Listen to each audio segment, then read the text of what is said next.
அலங்கு பார்த்தங்க.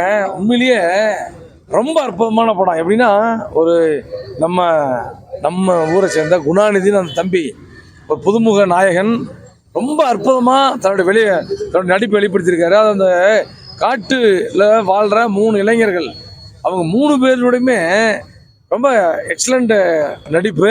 அதுவும் அந்த நாய், ஒரு நாய், சாதாரண நாட்டு நாய், அந்த நாய் வந்து அவ்வளோ அற்புதமான ஒரு நடிப்பு வெளிப்படுத்தியிருக்குது.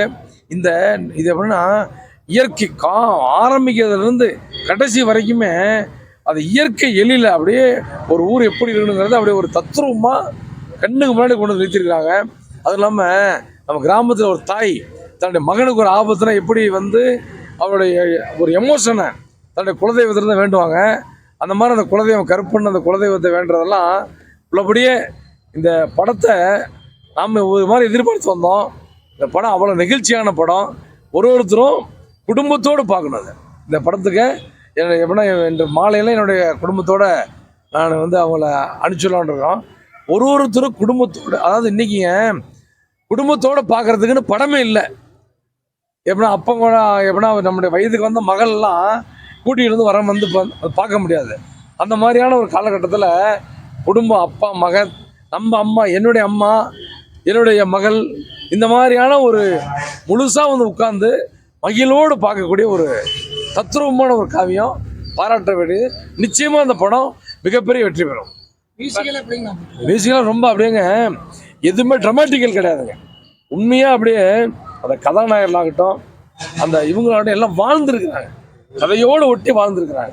படம் போர் அடிக்கிறதுல மட்டும் இல்லைங்க, திடீர்னு இப்போ உட்கார்ந்தோடனே ஏன்பா அதுக்குள்ளே இடைவெளி விட்டாங்கன்னு பார்த்தா 1.5 மணி நேரம் ஆகி போச்சுங்க. இப்போ எங்கடா இப்போ மணி இப்போ படத்தை முடிச்சிட்டாங்கன்னு பார்த்தா 2.5 மணி நேரம். எங்களுக்கு ஆச்சரியமாக இருக்குது. படம் போனதே தெரியல. ஒரு ஃப்ரேமு அடுத்து என்ன வரும்னு ஒரு திகில் அடிக்கிற மாதிரி ஒரு நல்ல ஒரு காவியம். வயலன்ஸ் இருக்கா? ஃபேமிலி குழந்தைங்கலாம் பார்க்கலாமா? வயலன்ஸ் எல்லாம் எதுவுமே கிடையாதுங்க. குழந்தைங்க குடும்பத்தோடு பார்க்க வேண்டிய படம். குடும்பத்தோடு பார்க்க வேண்டியடும். அதுவும் அந்த நாய், இந்த புதுமுக கதாநாயகன் குணாநிதினு அந்த தம்பி ரொம்ப அற்புதமாக அவருடைய நடிப்பு வெளிப்படுத்தியிருக்காரு. அதே மாதிரி அந்த நாய், சின்ன ஒரு நாட்டு நாய், அப்பப்பா எப்படி ஒரு அற்புதமாக அதை நடிக்க வச்சிருக்காங்க. பார்க்கும்போது ரொம்ப சந்தோஷம். ஒரு வெற்றி படமாக இருக்குமா? மாபெரும் வெற்றி படமாக இந்த படம் அமையும். இன்னொன்று பாருங்கள், சேலத்தில் ஒரு தேட்டர் தான் போட்டுருந்தான் சொன்னாங்க. இப்போ நான் உட்காந்துட்டே பார்த்தோம். இப்போ பார்த்தீங்கன்னா 5 தேட்டரில் சேலத்தில் போட்டு மொத்தமாக 5 இடத்துல போட்டிருக்காங்க. எல்லா டிக்கெட்டுமே ஃபுல்லாக தான் இருக்குது. ஃபுல்லாக சேலம் பாருங்க ஏஆர்எஸ் நாங்கள் பார்த்தோம். ஸ்க்ரீன் 2ல் ஃபுல்லாக வச்சு டிக்கெட்லாம் ஃபுல்லாகிடுச்சு. எங்களுக்கு ஒரு ஆச்சரியம். குடும்பத்தோட கல்லூரி மாணவர்கள்லாம் வந்து நிறையா உட்காந்துருந்தாங்க. கல்லூரி மாணவிகள் எல்லாம் அவங்க ஃபேமிலி எல்லாம் வந்தாங்க. இது மேலே தான் இது கொஞ்சம் பிக்கப் ஆகும், பெரிய அளவில் பிக்கப் ஆகும். பார்த்துட்டு எல்லாம் மக்கள் வருவாங்களா? நிச்சயமாக சார். இந்த படம் மாபெரும் வெற்றி படம், அது எந்த மாட்டு கருத்து. மாபெரும் வெற்றி படம். இப்பெல்லாம் பார்த்தீங்கன்னா போதை பொருள் கடத்தல் படம் தான் எல்லாம் பார்க்குறாங்க மக்கள். இதெல்லாம் ஆதரவு இல்லை. இதில் வந்து இன்னொன்று ஒரு கான்செப்ட் சொல்லியிருக்காங்க. கேரளாவிலேருந்து நம்ம ஊரில் வந்து கழிவுகளை கொட்டுறாங்கல்ல, அது இப்போ தான் கண்டுபிடிச்சிருக்காங்க.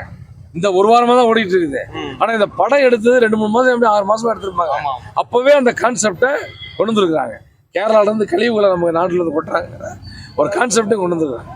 தேவையான ஸ்டோரி இது. ரொம்ப ரொம்ப இந்த காலகட்டத்துக்கான தேவையான ஸ்டோரி. தயாரிப்பு சங்கமித்ரா சுவாமி அன்புமணி, அவங்க ஒரு புதிய தயாரிப்பாளர். அவங்க இன்றைக்கு தன்னுடைய தயாரிப்பு துவங்கியிருக்காங்க. இது மாதிரியான நல்ல படங்களை அவர் நிறையா கொடுக்க வேண்டும். அந்த படங்கள் அனைத்துமே வெற்றி படங்களாக மாறும் என்பதில் கொஞ்சம் கூட ஐயமில்லை. அவன் இது எப்படின்னாங்க, இந்த மாதிரி புதுமுக தயாரிப்பாளர்களை உற்சாகப்படுத்துவதன் மூலமாக சங்கமித்ரா சுவாமி அன்புமணி, தம்பி சுபாஷ் சுரேந்திரன், அது அவர் இவங்கெல்லாம் இது பண்ணியிருக்காங்க, தயாரிச்சிருக்காங்க. பெருசாக வருவாங்க. ரொம்ப நன்றி.